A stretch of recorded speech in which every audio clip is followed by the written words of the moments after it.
conversion therapy. It takes many different forms. There's lots of different kinds, but ultimately it's attempts to change people who might identify as part of the LGBTQ community and or not necessarily part of the community but might identify as queer or trans, to turn them into what is perceived as normal or what is coveted by usually like large religions, etc., who often spearhead conversion therapy.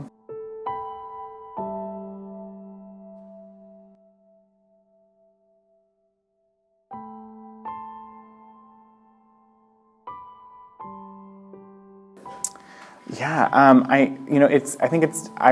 firmly believe, I do advocacy for survivors of sexual and domestic violence, and I firmly believe that people have the right to pursue what works for them. And so for some folks who are interested in doing that themselves, like I think it sucks because I think a lot of that is informed by the ways in which society treats LGBTQ people. That's the reason that people don't want to be a part of our community, is because of the way others treat them, because there's nothing inherently wrong with being queer or trans. And so to someone who is like thinking of it for themselves, I would say like, okay, cool, like, are you sure that's working for you? Or are you sure that's gonna ultimately work for you? If it's someone who's being pressured into doing that, I would encourage them to reach out for other kinds of supports, because there's so many kinds of supports out there, including where I work at the Northwest Network. We can support folks who are thinking through that stuff.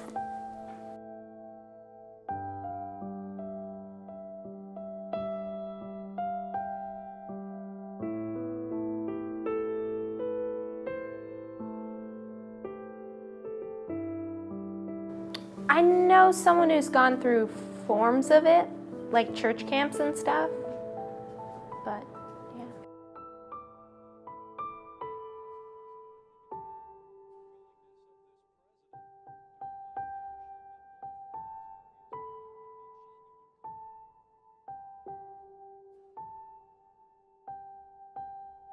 I do not like it. Why? Well, the fact that like conversion therapy is just about changing who you are to fit other people's kind of standards. It's like, oh, it's like criminalizing you for something that you are. It's not like you chose to be gay, you know.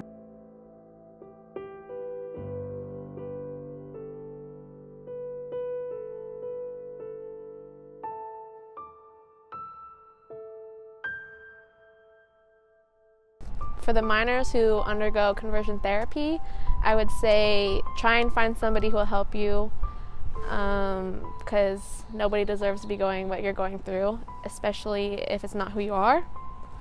And just find people who can relate to you.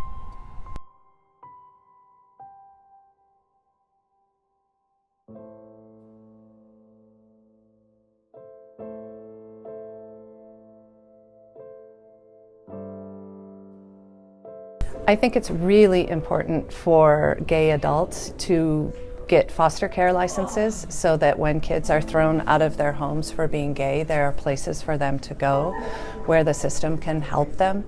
A lot of gay youth just ends up homeless because in their small town, wherever they are, they don't know anyone gay and they don't feel like they have any recourse. And so that's one way, I think, being involved in the foster care system and particularly advocating for gay youth.